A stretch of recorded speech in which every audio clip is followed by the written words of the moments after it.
கர்த்தர் அதிசயங்களை செய்கிறார். ஊழியங்கள் வழங்கும் ஜீவ வார்த்தை. இயேசப்பா நல்லவர், அவர் பெரிய காரியங்களை செய்வார். அவருடைய வல்லமை குறைந்து போகவில்லை. ஒரு நேற்றுமின்றி என்று மாறாதவர். சிலருக்கு சந்தேகம் இருக்கலாம், இயேசப்பா வியாதியை சுகமாக்குவாரா, இயேசு பிசாசை துரத்துவாரா, இயேசு என் கடன் பிரச்சனையை மாற்றுவாரா, எனக்கு நல்ல வாழ்க்கையை தருவாரா? இயேசப்பா கண்டிப்பாக தருவார். எல்லாருக்குமே எல்லாவற்றையும் செய்ய அவருக்கு வல்லமை உண்டு. சரிதா? இன்னைக்கு விசுவாசிங்க. கலங்காமல், கவலைப்பட்டு ஒடுங்கி போகாமல் வேதத்தை வாசிங்க. தேவ சமூகத்தில் உட்கார்ந்து ஜெபிங்க. கர்த்தர் உங்களை ஆசீர்வதிப்பார். நாங்கள் உங்களுக்கு ஜெபிக்க விரும்பினா கமெண்ட் செக்ஷனில் ஜெப குறிப்பு அனுப்புங்க. இந்த நாளில் ஜீவார்த்தைக்கான வசனம் சங்கீதம் 18:43. ஜனங்களின் சண்டைகளுக்கு நீர் என்னை தப்புவித்து ஜாதிகளுக்கு என்னை தலைவனாக்குகிறேன். ஜனங்களின் சண்டைக்கு நீர் என்னை தப்புவித்து, சண்டைக்கு தப்பு வைக்கிறார். அதான் ஜீவார்த்தையுடைய தலைப்பு.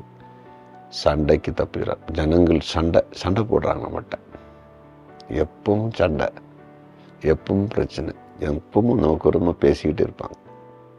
அவங்களுக்கு நம்ம ஆண்டவர் விலக்கி காக்கணும்.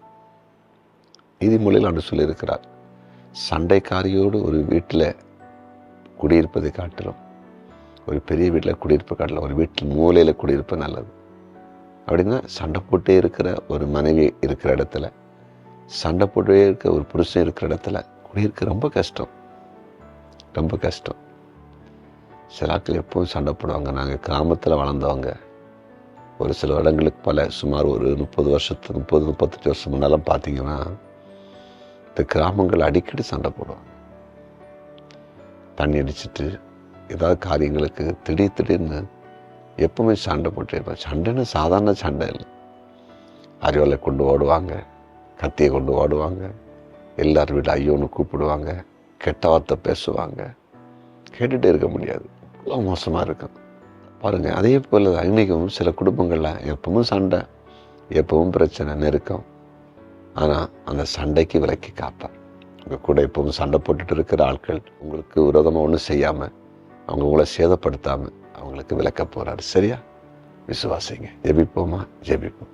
ஆமாண்டவர், எங்களை சண்டைகளுக்கு விலக்கி காக்கிற தெய்வம். இன்றைக்கு உங்களுடைய வார்த்தையை கேட்ட ஒவ்வொருவரையும் கண்ணோக்கி பாரும்.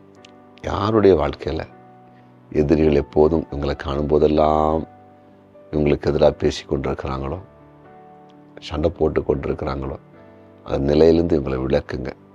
இப்பொழுதே விலக்கி போடும். உங்களுடைய ரத்தத்தை இவங்க மேலே தெளித்து ஜெபிக்கிறேன். ஒரு தெய்வீக அமைதி, ஒரு தெய்வீக சமாதானம் எல்லாருடைய வாழ்க்கையிலும் உண்டாகட்டும். பிறந்த நாளை ஆண்டவரே ஸ்தோத்திரம் காண்கிற அனைவரையும் ஆசீர்வதித்து ஜெபிக்கிறேன். இன்றைக்கு திருமண நாளை காண்கிற ஒவ்வொரு குடும்பத்தையும் வாழ்த்தி ஆசீர்வதிக்கிறேன். அதே போல் ஆண்டவரே, கர்த்தருக்கு ஊழியம் செய்கிற தேவ பிள்ளைகளை ஆசீர்வதிக்கிறேன். பிஸ்னஸ் பண்ணுற எல்லாரையும் ஆசீர்வதிங்க. அதே போல் ஆண்டவரை, குறிப்பாக வயதானவர்களுக்கு அற்புதம் செய்யும்படி நாங்கள் ஜெபிக்கிறோம். நீர் அப்படி செய்கிறீர், அதற்காக நன்றி. கமெண்ட் செக்ஷனில் ஜெப குறிப்பு அனுப்பின எல்லாருக்கும் அற்புதத்தை செய்யுங்க. இயேசுவின் நாமத்தில் பிதாவே, ஆமென்.